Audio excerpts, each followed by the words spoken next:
په بلخ ولایت کې د ځمکنیو توتانو ترویجي کرکیلې مثبته پایله ورکړې ده. 52 کلن محمد حفیظ چې د بلخ ولایت د بلخ ولسوالۍ اوسیدونکی دی، 2 لسیزې کېږي په همدې ولسوالۍ کې په کروندې بوختی او خورا تجربه لري. محمد حفیظ وایي څه باندې 1 لسیزه وړاندې په لومړي ځل د ځمکنیو توتانو کرکیله تجربه کړه چې د یو کال په تېرېدو یې دومره عاید ترلاسه کړه چې د یو بل کال لپاره هم د دغه محصول پاللو ته دوام ورکړي. نوموړی چې د ځمکنیو توتانو له پالنې او کروندې خوښ دی وایي د یاد محصول حاصلات د کروندګر پر زحمت پورې اړه لري او په خبره یو جریب ځمکه شاوخوا 1 ټن حاصل ورکوي چې اوس مهال د 1 کیلو بیه څه باندې 100 افغانۍ ته لوړه شوې ده. حاصلاتش رقم است اگر خوب زحمت بکنی که همه چیزش مهیا بکنی برش تقریبا در جریبی در جریبی 1 تن حاصل می. بازارش این سالا خوب است، بد نیست نظر به شرایط و به بیکاری. بازم میخرن خوب است، 100 روپه از پیش ما 90 روپه 120 روپه چیز خوبه.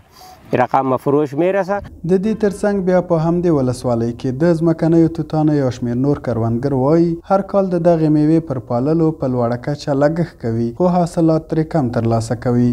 دوی د خپلو حاصلاتو د کموالي علتونه د کیمیاوي سرې لوړه بیه، د دولت او مؤسساتو له لوري د ځمکنیو توتانو د روزنې په برخه کې د عامه پوهاوي سیمینارونو نشتوالی او د موسمي ناروغیو د مخنیوي لپاره د معیاري درملو کمښت یادوي او په یادو برخو کې له اړوند ادارو د مرستې غوښتنه کوي.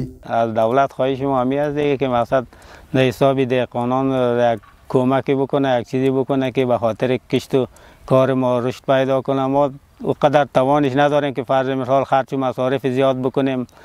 میتونیم تا قدرت توان خود مصرف میکنیم مگر حاصلش خوبش نمیاد دیگه، که اگر پشتیبان و حمایت داشته باشیم میتونیم که حاصل خوبتر بگیریم. دولت دیگه تقاضای ما میست که مثلا باید داخل یک کمی توجه داشته باشه که مثلا یک چیزی کمک کنه به خاطر کوت و چیزایش که اگر حاصلات برای ما خوبتر شه و پایین چیز مصرف ما کمتر شه. له بل لوري د بلخ ولایت د کرنې، اوبو لګولو او مالدارۍ ریاست مسؤلین د نورو کلونو په پرتله سږکال د ځمکنیو توتانو د کرکیلې له زیاتوالي خبر ورکوي. مسؤلین وایي اوسمهال د بلخ ولایت د بلخ، تهدادي، نهرشهي، شولګر، چمتال، دولت آباد او ځینې نورو ولسوالیو کې پر شاوخوا 200 جریبه ځمکه د دغې میوې بوټي کینول شوي چې سږکال حاصلات تر نورو کلونو ډیر اټکل شوي دي. تقریبا سالهای گذشته ما خیلی کم سایت تحت کشت داشتیم.